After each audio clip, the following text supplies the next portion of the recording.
Hey everyone, it's Lance from Christianity Minute.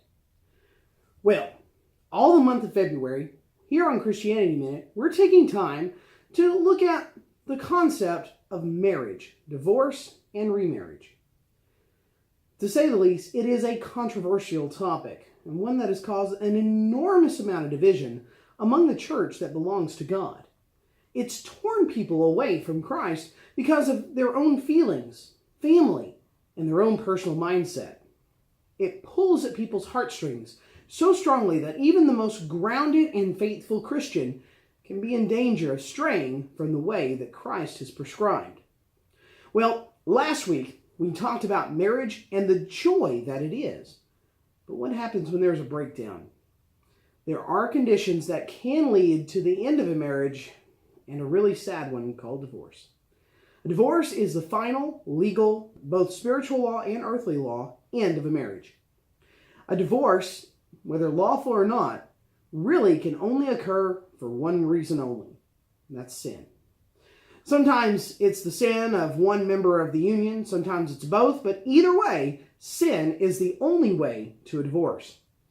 There is always a guilty party. Many who may be watching this and who have gone through a divorce may say that there are ways that when a divorce can happen where both parties are innocent. But remember that a promise was made to God when the union happened. And Jesus tells us in Matthew chapter 5, verses 31 to 32, that the only reason for divorce in God's eyes is on the cause of sexual immorality, adultery. Matthew chapter 5, verse 31 says, "It was said also, whoever divorces his wife, let him give her a certificate of divorce. But I say to you that everyone who divorces his wife, except on the grounds of sexual immorality, makes her commit adultery. And whoever marries a divorced woman commits adultery."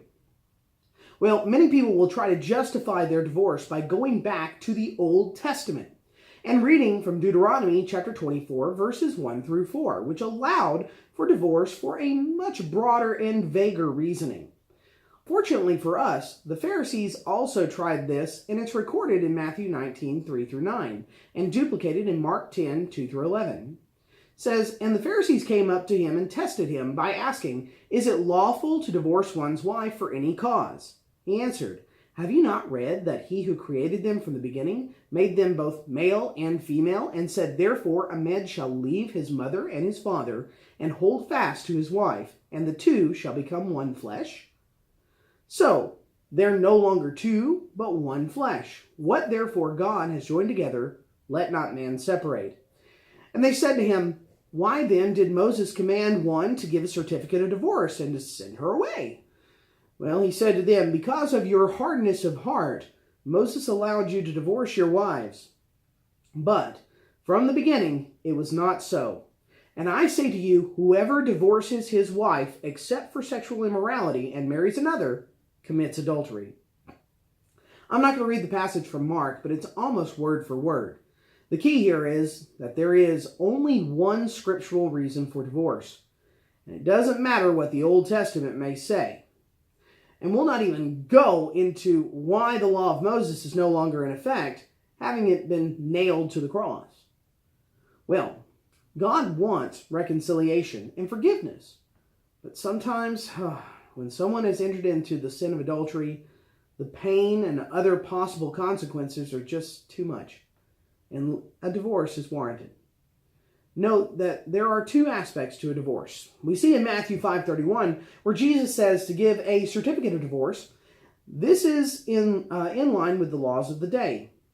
We also see the phrase, "and marries another," which indicates a duality to marriage, and one that is recognized by both God and the state.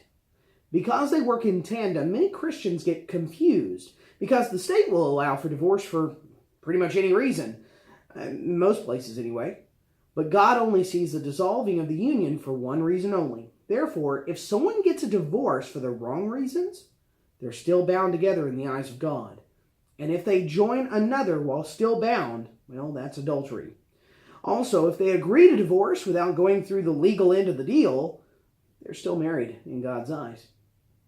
Many studious Christians will note that I've stayed away from an important chapter, and that's 1 Corinthians chapter 7. And you should be applauded for doing so. There is a lawful way to divorce there, as well as we call it being unequally bound. We'll talk about that next week when we talked about unscriptural divorce, because this allowance is so extremely rare in the United States, even though many will claim to justify themselves. It's not always true. So be sure to stay in tune for part 3 next week on our discussion of marriage, divorce, and remarriage, because that's your Christianity Minute for this week. I always work very hard to make sure that all things said here are scripturally accurate and clearly state my own opinions as not scriptural. This series is under the oversight of an eldership, but is not funded or sanctioned by any individual church or churches. If you would like to assist my efforts to bring you these videos, feel free to support me directly on Patreon at patreon.com/Christianity_minute. If you have any questions or comments, please leave them in the comment section below. Be aware that next week we'll be going over a large number of reasons why people divorce that may affect you or someone you love. Be courageous in this study. Sometimes this type of thing may hurt to hear, but heaven is worth any amount of pain on earth that we have to endure because of sin. Now, my subscribers probably noticed that this week I'm using a little bit new format for the video.